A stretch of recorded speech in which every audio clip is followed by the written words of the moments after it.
Hey guys, welcome back. Redstoning with Steve, episode 5. Someone requested that I go over Instantwire a little while back, and since last episode was a more practical episode, I reckon I'd do a more technical episode this one. So we're going to be featuring Instantwire. We're going to be featuring the wire itself as well as some practical uses for it. So we'll jump straight into it. So there are a couple of ways to actually kind of do Instantwire, a couple of different ways to consider it, but essentially the concept is really all the same. Basically, Instantwire is simply a way of transmitting redstone signal over long distances without the need for any type of delay, so it transmits it instantly, hence the name Instantwire. I've got the first type of Instantwire here. It's basically the Glowstone sort of glitch. It's not a glitch, it is a feature, technically. I don't like it all that much, but it looks like it's here to stay, so I'm going to show it to you. Basically, Glowstone can now have redstone wire put on top of it since the 1.2 update, I believe, and all the way up. And now, Glowstone will still not conduct redstone and still counts as a transparent block. So this redstone signal will actually go here, here, here, here. The redstone wire does not look like it's connecting to the next one. However, it actually is, technically. So this will transfer the signal up, up, up for a total height of 16 blocks, which is the max distance, if you remember, that redstone wire can transmit. So I've got a simple little test set up here. With the glowstone trick and the traditional vertical wiring, and I've got two pistons set up here, and we're going to hit the button and see which one fires first. You can see I didn't have time to look up before the first one sort of fired, so it did it absolutely instantly, while the second one had to transfer up with delay with the redstone torches to go to that one, as you can see. The problem with this type of instant wire is that it can only be done for a total of 16 blocks, and even then it really is, it's only useful if you're going in an upwards direction. So now I'm going to show you an instant wire which you can use infinitely and in any direction. Now this is the second type of instant wire, and really kind of the true sort of type of instant wire, really. This was, I don't think it was discovered, but I definitely saw it on Seth Bling's channel first. I believe it was discovered by someone else, but I saw it on there first, and it's actually quite a simple concept. It uses kind of a piston sort of functionality that when they're depowered, they retract instantly. So from this button all the way around here, all the way around here to this piston here, is a total of 28 blocks. Now that's, you'll need at least one repeater to transmit a redstone signal around there. So it'll be at least one torch delay to retract this piston, right? Normally. Now what's happening here? As you can see, each piston is powered by this torch going into this block, which is powering the piston, which holds up this block, which is powering the next piston.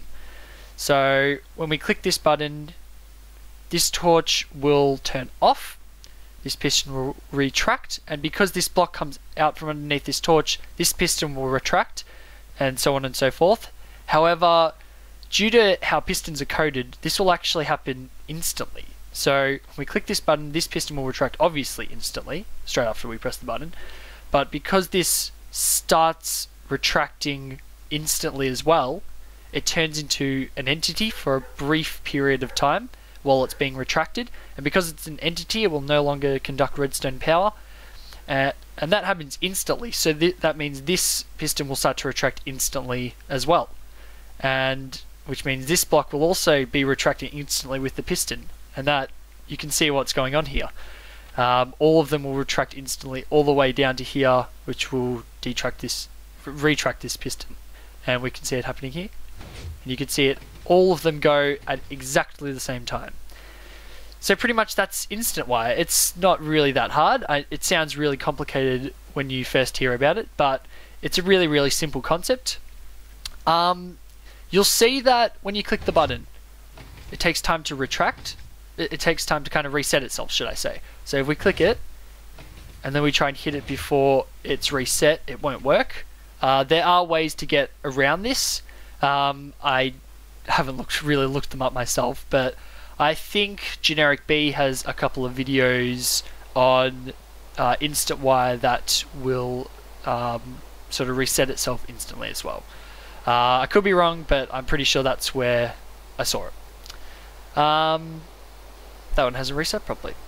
So anyway, this was Instantwire. I guess I'll show you a couple more practical uses, and then we'll end the video after that. So I've just thrown something quick together here, guys. We've got our own little personal sandy beach, our own little grove, and we don't like people trespassing in it. And we're playing SMP one day, and our friend decides to come and steal some of our sand. And we don't really like that very much, and we want to kill him. So normally with traps over this distance, you'd click the button and then there'd be a bit of a delay. But if he's digging sand, he's moving around a lot, he's not going... if there's a delay involved, there's not going to be enough time to trap him if he's over the spot you want. So I can't really test it here because I don't really have a friend. That sounds so bad, don't have a friend. But yeah, we've got our sandy grove over there. We want to trap him. We hit the button and the trap goes absolutely instantly. As soon as we hit that button, the trap goes. I'll just show you one more time.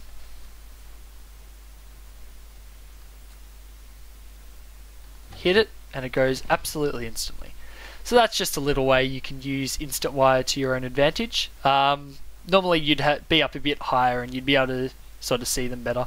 I'm going to break this apart just to show you that this can be done vertically as well. So we've got Instantwire and it goes down there. And this is a vertical Instantwire, so you get your torch to here, and then there's a torch under here to this block, and then the Instantwire is normal. So you can do this vertically very, very easily. And yeah. So that just about wraps it up, guys. Yeah, Instantwire. Sounds very, very complicated, but is actually very, very easy to use if you've got the resources for it, of course. And you can implement it into, yeah, if you have the resources, any single player world, really. You can use it for heaps of different things that you don't want delay on. This was just a sort of simple example that I came up with, but anything you don't want delay for, you chuck in some of this stuff, or this if you want it vertically, and yeah, it will pretty much 100% reliable, no delay all the time. So I kind of wanted to talk about the upcoming week, guys. I know this episode is quite late.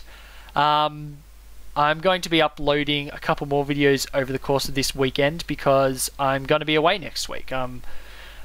Finished uni for the semester and I'm going away with my mates for a little bit, but I will be back on Thursday and I will probably have a brand new video to be uploaded next weekend. Probably an LP episode. And if you're watching this, I'm not sure if the LP episode will be up already, but yeah, go look for the new LP episode if it's not up already. If it's not up, yeah, stay tuned. And I've just had a massive frames drop, so I'm not going to move. And apart from that, guys, this has been episode 5. Check the description if you want to see how I built the trap I did. And apart from that, go check the world download, and I'll catch you next time.